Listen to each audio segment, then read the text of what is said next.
ಹಿಂದೂ ಕ್ಯಾಲೆಂಡರ್ನಲ್ಲಿ ಅತ್ಯಂತ ಮಂಗಳಕರವಾದ ದಿನಗಳಲ್ಲಿ ಒಂದಾದ ಮೌನಿ ಅಮಾವಾಸ್ಯೆಯನ್ನು ಬುಧವಾರ ಜನವರಿ 29, 2025ರಂದು ಆಚರಿಸಲಾಗುತ್ತದೆ. ಮಾಘಿ ಅಮಾವಾಸ್ಯೆ ಎಂದು ಕರೆಯಲ್ಪಡುವ ಈ ಪವಿತ್ರ ದಿನವನ್ನು ಮೌನ, ಉಪವಾಸ ಮತ್ತು ಗಂಗಾ ನದಿಯಲ್ಲಿ ಪವಿತ್ರ ಸ್ನಾನದ ಆಚರಣೆಗಳಿಂದ ಗುರುತಿಸಲಾಗುತ್ತದೆ.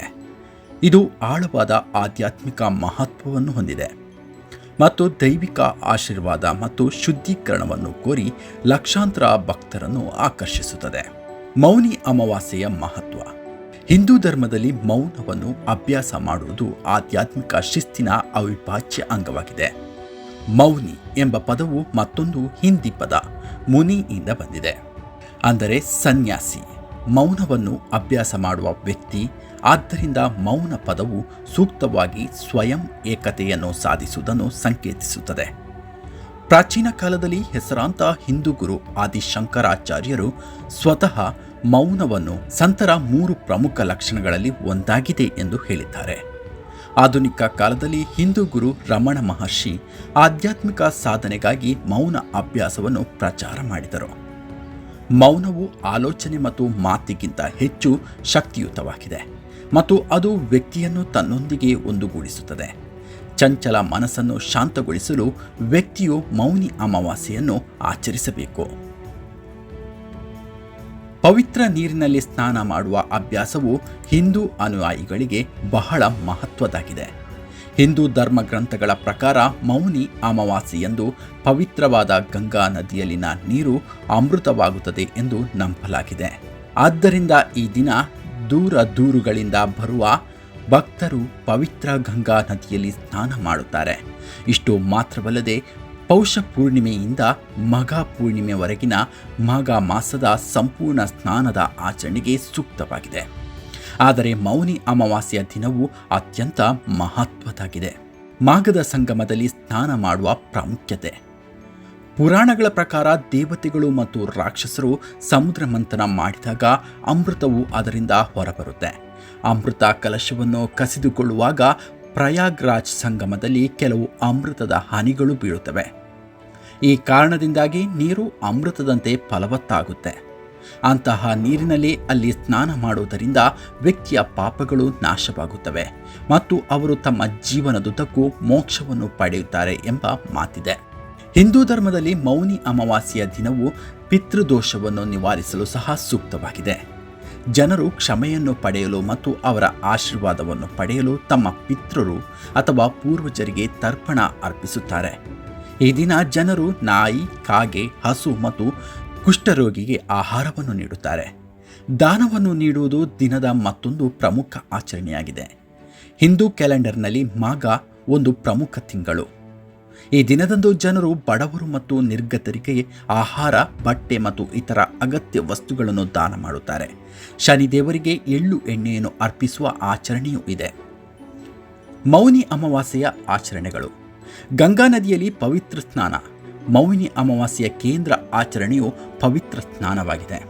ಇದು ಪಾಪಗಳನ್ನು ಶುದ್ಧೀಕರಿಸುತ್ತದೆ ಮತ್ತು ಆಧ್ಯಾತ್ಮಿಕ ಪ್ರಯೋಜನಗಳನ್ನು ನೀಡುತ್ತದೆ ಎಂದು ನಂಬಲಾಗಿದೆ. ಈ ಉದ್ದೇಶಕ್ಕಾಗಿ ಅನೇಕ ಭಕ್ತರು ಪ್ರಯಾಗ್ರಾಜ್, ಹರಿದ್ವಾರ ಮತ್ತು ಇತರ ಪವಿತ್ರ ಸ್ಥಳಗಳಿಗೆ ಭೇಟಿ ನೀಡುತ್ತಾರೆ. ಮೌನ ಮತ್ತು ಉಪವಾಸ. ಮೌನವನ್ನು ಆಚರಿಸುವುದು ಈ ದಿನದ ವಿಶಿಷ್ಟ ಲಕ್ಷಣವಾಗಿದೆ. ಭಕ್ತರು ದಿನವಿಡೀ ಮಾತನಾಡುವುದರಿಂದ ದೂರವಿರುತ್ತಾರೆ. ಆಂತರಿಕ ಶಾಂತಿ ಮತ್ತು ಧ್ಯಾನದ ಮೇಲೆ ಕೇಂದ್ರೀಕರಿಸುತ್ತಾರೆ. ಆಧ್ಯಾತ್ಮಿಕ ಬೆಳವಣಿಗೆಯನ್ನು ಹೆಚ್ಚಿಸಲು ಅನೇಕರು ದಿನವಿಡೀ ಉಪವಾಸ ಆಚರಿಸುತ್ತಾರೆ. ಧ್ಯಾನ ಮತ್ತು ಆರಾಧನೆ.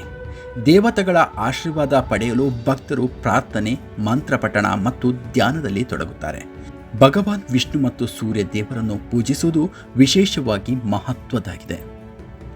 ಮೌನಿ ಅಮಾವಾಸ್ಯೆಯಂದು ಏನು ಮಾಡಬೇಕು?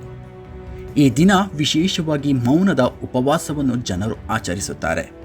ಹಾಗಾಗಿ ಏಕಾಂತದಲ್ಲಿ ಇದ್ದು ಅವರು ತಮ್ಮ ಮನಸ್ಸನ್ನು ಶಾಂತ ಮತ್ತು ಧ್ಯಾನದ ಸ್ಥಿತಿಗೆ ಕೊಂಡೊಯ್ಯಲು ಪ್ರಯತ್ನಿಸುತ್ತಾರೆ. ಉಪವಾಸ ಮಾಡುವವರು ಶಿವ ಮತ್ತು ಪಾರ್ವತಿ ದೇವಿಯನ್ನು ಪೂಜಿಸಬೇಕು.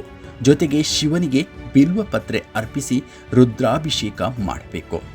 ಮೌನಿ ಅಮಾವಾಸ್ಯೆಯಂದು ದಾನ ಮಾಡುವುದು ಸಹ ಒಳ್ಳೆಯದು. ಇನ್ನು ಬ್ರಾಹ್ಮಣರಿಗೆ, ಗುರುಜನರಿಗೆ, ಯತಿಗಳಿಗೆ ಮತ್ತು ಬಡವರಿಗೆ ದಾನ ಮಾಡುವುದು ಶುಭವೆಂದು ಪರಿಗಣಿಸಲಾಗಿದೆ. ಕೆಲವರು ಈ ದಿನ ಯಾತ್ರಾ ಸ್ಥಳಗಳಿಗೆ ಭೇಟಿ ನೀಡುತ್ತಾರೆ ಮತ್ತು ಪವಿತ್ರ ನದಿಗಳಲ್ಲಿ ಸ್ನಾನ ಮಾಡುತ್ತಾರೆ. ಸಾಧ್ಯವಾದರೆ ಶಿವ ಮತ್ತು ವಿಷ್ಣು ದೇವಾಲಯಗಳಿಗೆ ಭೇಟಿ ನೀಡಿ ಪೂಜೆ ಮಾಡಿಸಿ. ಮೌನಿ ಅಮಾವಾಸ್ಯೆಯ ದಿನದಂದು ನದಿಯಲ್ಲಿ ಸ್ನಾನ ಮಾಡಿದ ನಂತರ ಕೆಲವು ಧಾನ್ಯಗಳನ್ನು ಬ್ರಾಹ್ಮಣರಿಗೆ ದಾನ ಮಾಡುವುದು ಒಳ್ಳೆಯದು. ಈ ದಿನ ನೀವು ಹಸುವಿನ ಹಾಲನ್ನು ದಾನ ಮಾಡಿದರೆ ಪೂರ್ವಜರು ತೃಪ್ತರಾಗುತ್ತಾರೆ ಎಂಬ ನಂಬಿಕೆ ಇದೆ. ಈ ದಿನ ಅಗತ್ಯವಿರುವವರಿಗೆ ಸಾಸಿವೆ ಎಣ್ಣೆಯನ್ನು ದಾನ ಮಾಡುವುದರಿಂದ ಪೂರ್ವಜರ ಆಶೀರ್ವಾದ ಸಿಗುತ್ತದೆ. ಅದಲ್ಲದೆ ಈ ದಿನದಂದು ಎಳ್ಳೆಣ್ಣೆ, ಅಕ್ಕಿ ಮತ್ತು ನೆಲ್ಲಿಕಾಯಿಯನ್ನು ದಾನ ಮಾಡುವುದು ಸಹ ಶುಭವೆಂದು ಪರಿಗಣಿಸಲಾಗಿದೆ. ಈ ದಿನ ನಿಮ್ಮ ಸಾಮರ್ಥ್ಯಕ್ಕೆ ಅನುಗುಣವಾಗಿ ಬಡವರಿಗೆ ಹಣವನ್ನು ನೀಡಿ. ಇದರಿಂದ ನಿಮ್ಮ ಜಾತಕ ದೋಷ ನಿವಾರಣೆ ಆಗುತ್ತದೆ, ಪುಣ್ಯ ಫಲವು ಪ್ರಾಪ್ತಿಯಾಗುತ್ತದೆ. ಮೌನಿ ಅಮಾವಾಸ್ಯೆಯಂದು ಏನು ಮಾಡಬಾರದು? ಮೌನಿ ಅಮಾವಾಸ್ಯೆಯ ದಿನದಂದು ಉಪವಾಸ ಮಾಡುವವರು ಹೆಚ್ಚು ಮಾತನಾಡಬಾರದು. ಉಪವಾಸ ಮಾಡುವವರು ಮಾಂಸಾಹಾರ ಸೇವನೆ ಮಾಡಲೇಬಾರದು. ಈ ದಿನವನ್ನು ಆಚರಣೆ ಮಾಡುವವರು ಕೆಟ್ಟ ಮಾತುಗಳನ್ನು ಆಡಬಾರದು. ಮತ್ತೊಬ್ಬರಿಗೆ ನೋವು ಉಂಟು ಮಾಡುವ ಕೆಲಸ ಮಾಡಬಾರದು. ಉಪವಾಸ ಆಚರಣೆ ಮಾಡಿ ಅರ್ಧಕ್ಕೆ ಮೊಟಕುಗೊಳಿಸಬಾರದು. ಅಕ್ಕಿಯಿಂದ ಮಾಡಿದ ಯಾವುದೇ ಆಹಾರಗಳನ್ನು ಕೂಡ ಸೇವನೆ ಮಾಡಬಾರದು.